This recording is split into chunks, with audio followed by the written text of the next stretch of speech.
مقصد ہے، عمل کا دار و مدار نیت پر ہے۔ حضور حافظ ملت علیہ رحمہ اس کا ترجمہ کرتے ہیں، کاموں کا مدار نیتوں پر ہے۔ جس وقت وہ حضور محدث کبیر کو یہ حدیث پڑھا رہے تھے تو یہ کہا کہ ایک کام کی 100 نیتیں کریں، 100 نیت پر اللہ تبارک و تعالیٰ ثواب عطا فرماتا ہے، لیکن اس میں رزق کی نیت نہ کریں کیونکہ رزاق اللہ ہے۔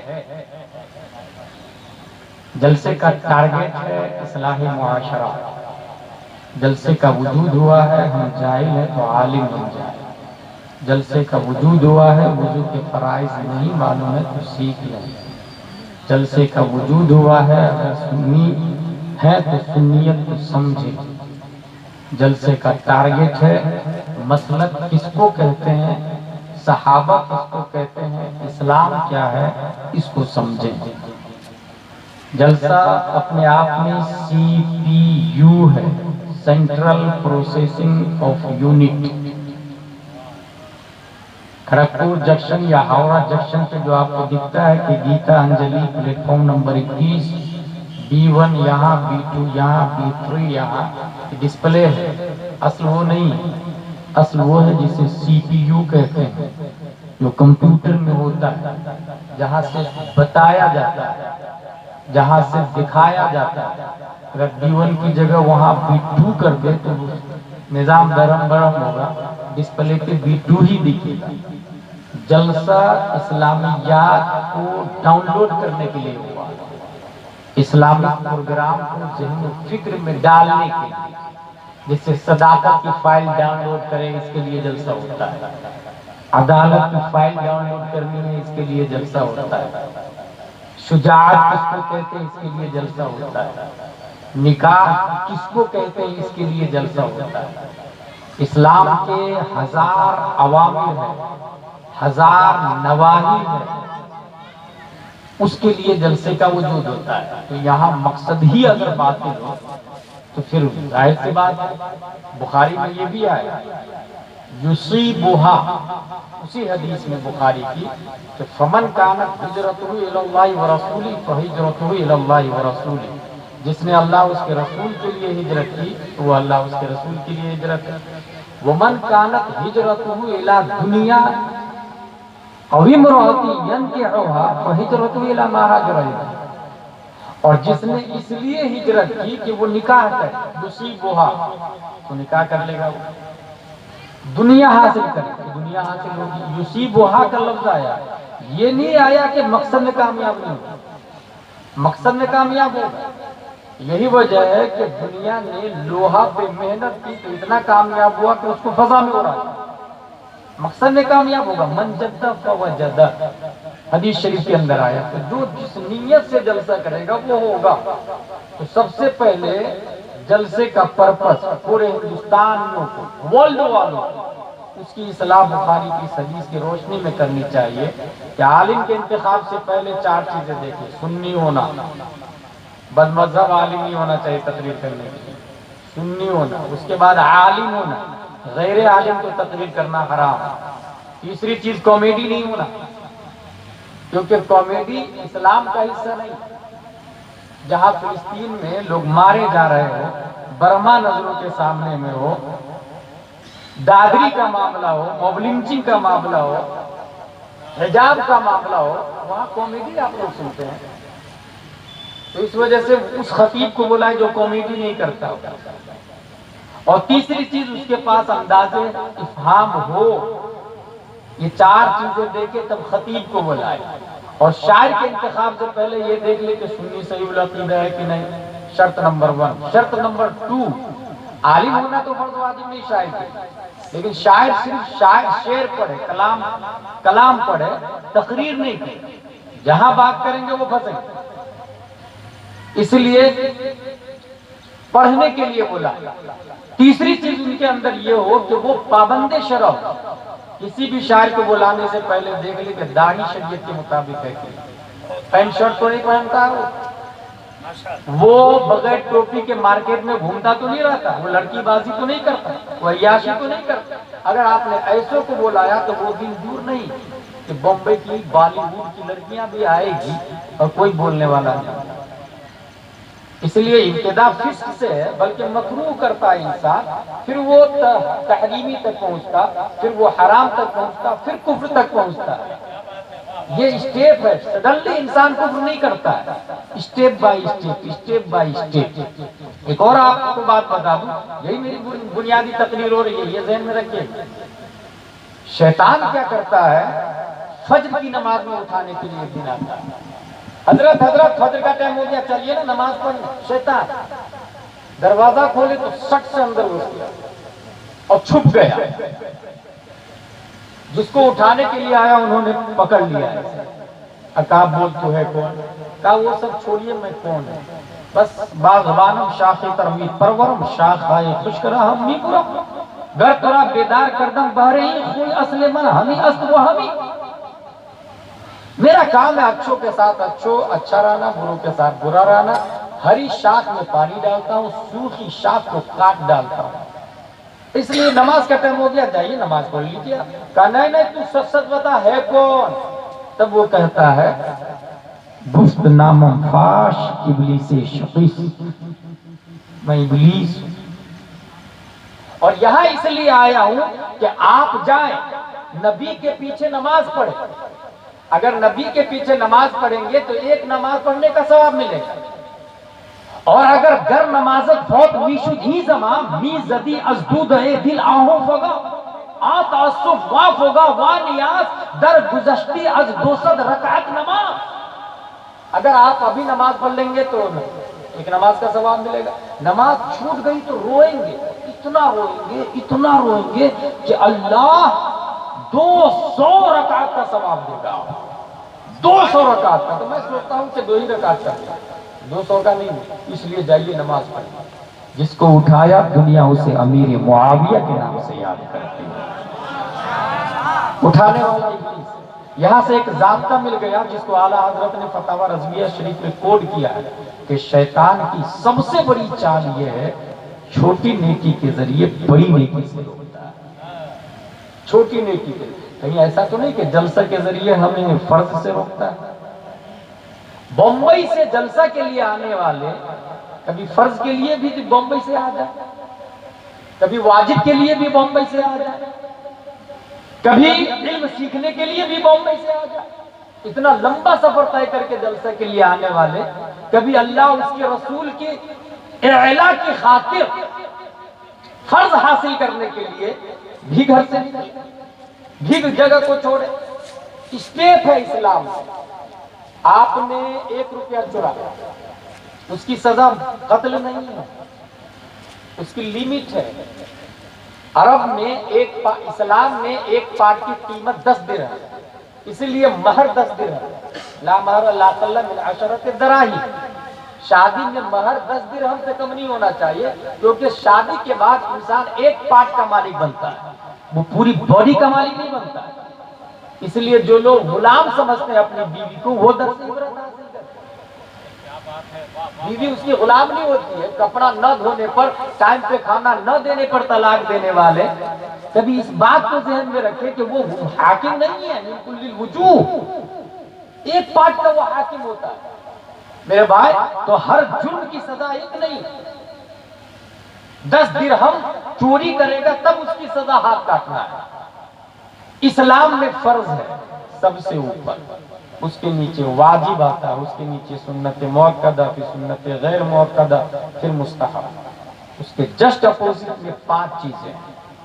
حرام ہے، مکروہ تحریمی ہے، اطاعت ہے، مکروہ تنزیہی ہے، خلاف اولیٰ ہے۔ جلسے میں نعت شریف سننا کیا ہے؟ فرض ہے، واجب ہے، سنت ہے، مستحب ہے، کیا ہے؟ سنت کی خود 4 قسمیں۔ سنت کی کتنی قسمیں ہیں؟ 4 قسمیں۔ فجر کی نماز پڑھنا بھی سنت ہے، نبی نے پڑھی ہے۔ حسان بن ثابت نے کلام پڑھا ہے، نبی نے سنا، ٹھیک ہے، نبی نے فجر کی نماز بھی پڑھی۔ تو وہ فجر کی نماز پڑھنا بھی نبی کی سنت ہے. تو سنت اپنے آپ میں خود 4 قسموں میں ڈیوائڈ ہے. سنت کبھی فرض ہوتی ہے، کبھی واجب ہوتی ہے، کبھی سنت مؤکدہ ہوتی ہے، کبھی مستحب ہوتی ہے. یہ کون سے کھانے میں جائے گا؟ سیدھے آپ کو یہ کہنا ہوگا کہ یہ مستحب میں جائے گا. ترک پر گناہ نہیں. اگر کوئی نعت شریف نہیں سنے تو یہ گناہ نہیں، لیکن کوئی مقرر تقریر میں علم دین کو سکھا رہا ہے اور سامنے والے کے پاس علم نہیں ہے تو سننا فرض ہو جاتا ہے. اب جب سننا فرض ہو گیا تو فرض کو چھوڑ کر کے مستحب میں مشغول ہونا یہ شیطانی چال تو نہیں. کیونکہ شیطان فتاوی رضویہ میں کیا لکھا اعلیٰ حضرت نے؟ چھوٹی چھوٹی نیکی کے ذریعے بڑی بڑی نیکی سے روکتا ہے. کیا یہ حقیقت نہیں کہ 50% سے زیادہ لوگ گئے؟ کیا یہ بھی حقیقت نہیں ہے کہ بہت سارے کمیٹی اور لوگوں کی چوائس ہے کہ نعت خوانی پہلے ہونی چاہیے؟ یہ حقیقت. اور اللہ کا شکر ہے کہ ندیم بھائی تو غنیمت ہے. ایسے بھی شاعر ہیں کہ جو جلسے میں دھیرے سے علی علی علی علی علی علی علی ایسا چلایا اور لوگوں نے یوں نوٹ اڑائے اس کے اوپر. یہ کیا ہے؟ کہیں ایسا تو نہیں یہ علی کی آڑ میں شیعیت کو فروغ دے رہا ہے؟ کیونکہ جس جلسے میں صدیق کو چھوڑ کر علی کو پروموٹ کیا جاتا ہے وہ جلسہ سنیوں کا نہیں شیعوں کا شعار ہو سکتا ہے. کیونکہ سنیوں کا جلسہ وہ ہوگا جس میں صدیق کی صداقت پہلے ہوگی تب علی کی شجاعت بھی داخل. اس کو کون سمجھے گا؟ تو لاسٹ میں اٹھائیں گے ایک اچھے فقیر کو تب سمجھ میں آئے گی بات. بلانے والے اچھا ہو کیا رہا ہے فیضی صاحب؟ تو آپ نے تو اکابرین کا زمانہ پایا. خود مفتی اعظم ہند کے مرید موجود ہے یہاں، علامہ ابوالکلام صاحب خلیفہ تاج الشریعہ ہے، اور میں ان کے سامنے اصلاح کے لیے بول رہا ہوں کیونکہ مقرر میں انہی کی کتاب سے بنا. ان کی کتاب ہے آسان تقریر. بچپن میں جب 5 پارہ میں حفظ کر رہا تھا تب بزم میں وہ کتاب پڑھ کے تقریر یاد کیا. تقریر کا موضوع تھا قد جاءکم من اللہ نور، یہ آیت تھی، اور 5 منٹ سے 10 منٹ کی تقریر تھی. سمجھتا نہیں تھا اور کرتا تھا، یاد کر کے بول لیا تھا. بعد میں پتا چلا کہ یہ حضرت کی کتاب تھی. میں انسان عظیم مانتا ہوں حضرت کا کہ آپ کی وجہ سے میں یہاں تک پہنچا. ھذا هو الرجل الذي علمني خطب. اللہ کا لاکھ لاکھ شکر ہے، انہوں نے مفتی اعظم ہند کا زمانہ بھی پایا ہے. اکابرین الحمدللہ العظیم وہ جلسوں کو آپ مفتی اعظم ہند کی ہسٹری پڑھیں، حضور مجاہد ملت کی ہسٹری پڑھیں. پہلی فرصت میں جلسے میں چلے جاتے ہیں سب سے پہلے، اور مجھے آنے نہیں دیا جا رہا تھا وہاں سے. وہ پہلے جلسے میں جاتے تھے، اول وقت میں جلسہ شروع کرتے تھے، جتنی جلدی ہو سکے ختم کرتے تھے، اور کامیاب جلسہ ہوتا تھا. اور یہ انہی کی کامیابی کا ثمرہ ہے کہ بیج انہوں نے بویا. بہادر پور میں فصلیں آج نظر آ رہی ہیں. بیج انہوں نے بویا ہے بھائی صاحب، انہوں نے بویا ہے بیج. حضور صلی اللہ تعالی علیہ وسلم، میں نے یہ سوچ کے آیا تھا کہ میں اپنی گفتگو کا موضوع بناؤں گا first student of the first teacher. پہلے ٹیچر کا پہلا اسٹوڈنٹ، پہلے ٹیچر کا پہلا اسٹوڈنٹ. چونکہ انسان نیچرلی کمزور ہے. خلق الانسان ضعیفا، قرآن شریف میں آیا انسان کمزور ہے. قرآن شریف کا لفظ. اب جب انسان کمزور ہے تو بہت سارے معاملات میں وہ کمزور ہوگا، بہت سارے معاملات میں. اسی لیے اس کمزوری کے ذوق دور کرنے کے لیے خلاق دو عالم نے ایک اسٹرونگ کو بھیجا. اس اسٹرونگ کو معلم کائنات حضرت محمد مصطفیٰ صلی اللہ تعالی علیہ وسلم کہتے ہیں. اس وقت پوری دنیا میں سب سے بڑا فرقہ جو مسلمانوں سے کٹا ہوا ہے اور جو بہت اسپیڈ سے آگے بڑھ رہا ہے اسے شیعہ کہا جاتا ہے. اور کچھ خانقاہ والے بھی غیر شعوری طور سے اس میں ملوث ہیں. مثلا سید زادے ہیں، ہم جنت میں جائیں گے، تم میرا مرید ہو جاؤ میں جنت میں لے جاؤں گا. کہانی گواہی. قرآن شریف میں اور حدیث شریف میں کہیں یہ نہیں آیا کہ سید وارث انبیاء، کہیں یہ نہیں آیا کہ سید کی پیروی کرو جنت میں چلے جاؤ. یہ ضرور آیا العلماء ورثۃ الانبیاء، یہ ضرور آیا فاسألوا اہل الذکر ان کنتم لا تعلمون، یہ ضرور آیا والذین اوتوا العلم درجات، یہ ضرور آیا قل هل يستوي الذین یعلمون والذین لا یعلمون۔ یہ اس بات کی دلیل ہے کہ سجد من حیث ہوا سر کے تاج ہے، قابل تعظیم ہے، لیکن پیروی علماء کی جائے گی۔ جو علماء حق ہے ان کے نقش قدم پہ چلیں گے، اسی میں نجات ہے، اسی میں کامیابی ہے۔ اسی لیے پیارے مصطفیٰ صلی اللہ تعالی علیہ وسلم نے العلماء ورثۃ الانبیاء کہا، السادات ورثۃ الانبیاء نہیں کہا، کیونکہ نبی جانتے تھے کچھ سید ہوں گے جو قرآن پڑھنا نہیں آئے گا، کچھ سید ہوں گے جو حدیث پڑھنا نہیں جانیں گے، کچھ سید ہوں گے جو فقہ سے ناآشنا ہوں گے۔ اس لیے مصطفیٰ نے اپنا وارث اپنی اولاد کو نہیں علماء کو کہا، تاکہ قیامت تک میری امت کا جو فرد راہ راست پہ رہنا چاہتا ہے تو علماء کے پاؤں کو مضبوطی سے پکڑ لے، وہ یہاں بھی شیطان سے محفوظ رہے گا، آخرت میں نبی کی شفاعت نصیب ہوگی۔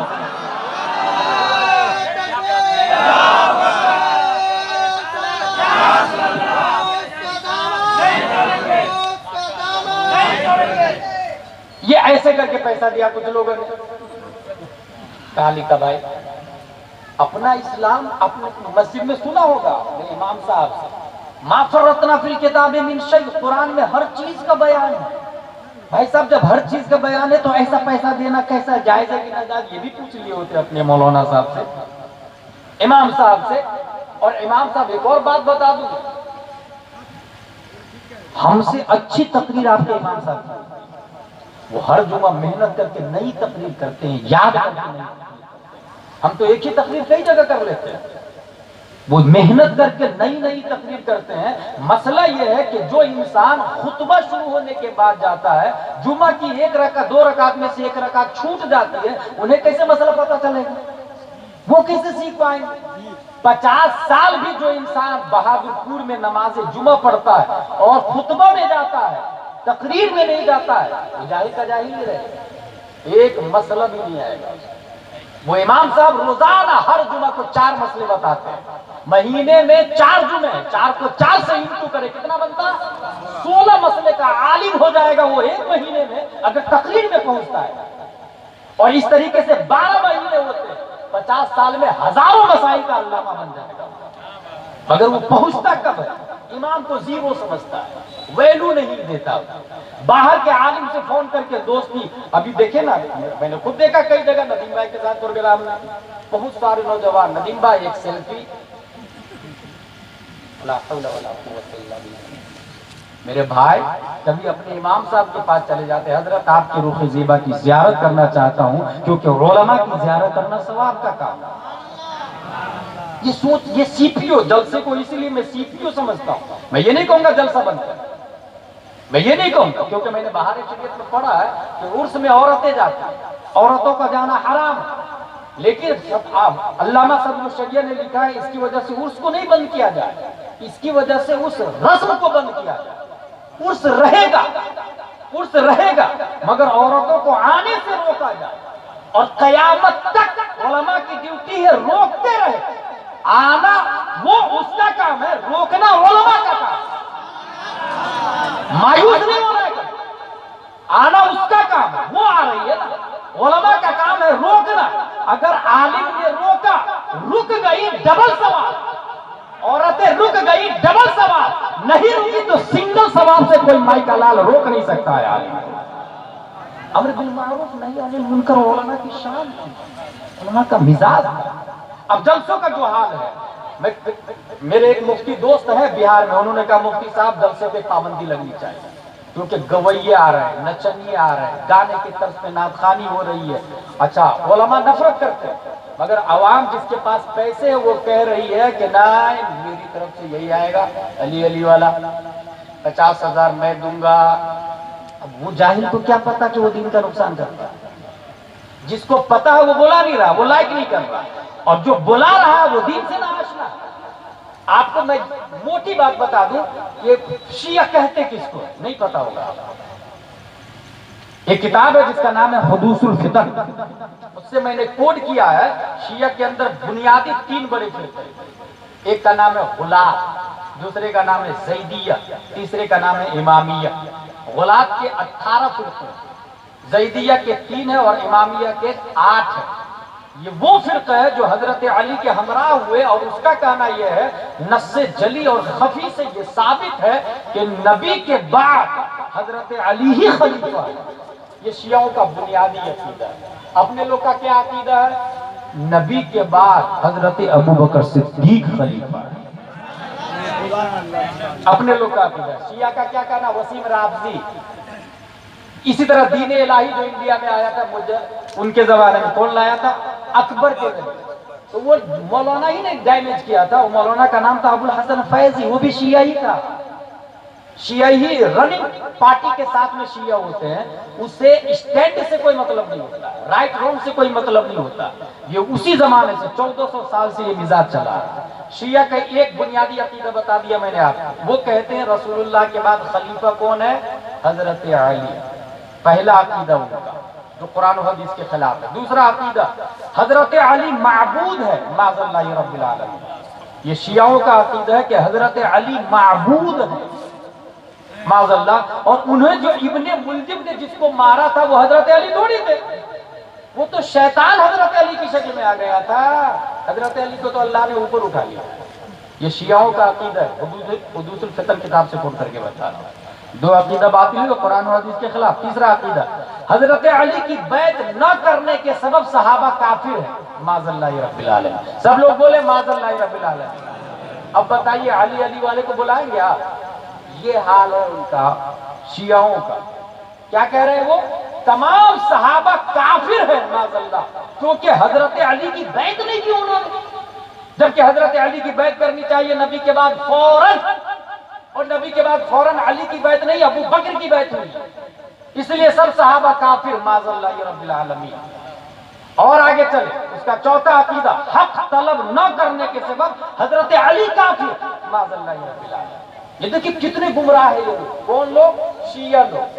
یہ کہہ رہے ہیں کہ حضرت ابو بکر جب خلیفہ بنے تو حضرت علی کو چاہیے لڑے ان سے اور کہے کہ نہیں میں خلافت کا مستحق ہوں، آپ ہٹیے وہاں سے خلافت کی کرسی سے۔ تو حضرت علی چپ چاپ رہے، وہ خود ہی بیعت کر لیے، اس لیے حضرت علی بھی کافر معاذ اللہ رب العالمین۔ یہ شیعوں کا عقیدہ ہے، اور شیعہ زیادہ تر سنی سید ہیں اور علم نہیں ہے اور خلاف شرع کام کر رہے ہیں، وہ شیعیت کی طرف جا رہے ہیں۔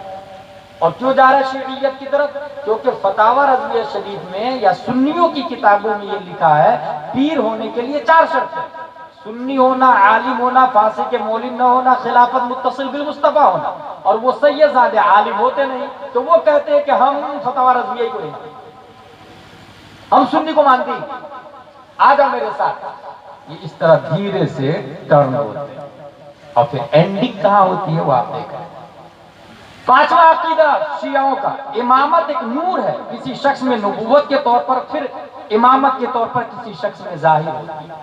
یہ کون کہہ رہے ہیں؟ شیعہ۔ چھٹواں عقیدہ اللہ انسان کی صورت پر ہے، اس کا کل جسم ہلاک ہو جائے گا سوائے چہرہ کے معاذ اللہ رب العالمین۔ یہ کون بول رہے ہیں؟ شیعہ۔ دلیل بھی قرآن کی دے رہے ہیں، کل شیء ہالک الا وجہہ، ہر چیز ہلاک ہو جائے گی مگر چہرہ۔ اب اس چہرہ سے اس نے کیا سمجھا کہ اللہ کا پورا بدن ختم ہو جائے گا مگر اللہ کا چہرہ باقی رہے گا معاذ اللہ رب العالمین۔ اس طریقے سے وہ لوگ گمراہ ہوئے، لا حول ولا قوت۔ اس کا ایک اور عقیدہ ہے اللہ کی روح حضرت علی میں حلول کر گئی، پھر ان کے بعد ان کے بیٹے محمد بن حنفیہ میں حلول کر گئی معاذ اللہ رب العالمین۔ اس کا 8واں عقیدہ ہے اللہ کے پسینے سے 2 سمندر پیدا ہوئے، میٹھا اور نمکین، ہذا عذب الفرات وہذا ملح الاجاج۔ اللہ کے پسینے سے 2 سمندر پیدا ہوئے، میٹھا اور نمکین۔ نمکین سے اللہ نے کافر کو پیدا کیا اور میٹھے سے اللہ نے مومن کو پیدا کیا۔ یہ کس کا عقیدہ ہے؟ شیعوں کا۔ یہ کچھ 8 بنیادی عقیدے میں نے بتا دیے۔ اب ذرا حقیقت سنیں آپ۔ ان لوگوں کو یہ لگا کہ سب سے بڑے بہادر تو حضرت علی ہے۔ خیبر کے قلعے کو تنہا کس نے اکھاڑ پھینکا؟ حضرت علی۔ قلعے کے دروازے جب مرحب سامنے سے آیا اور کہا قد علمت خیبر انی مرحب شاف الصلاۃ،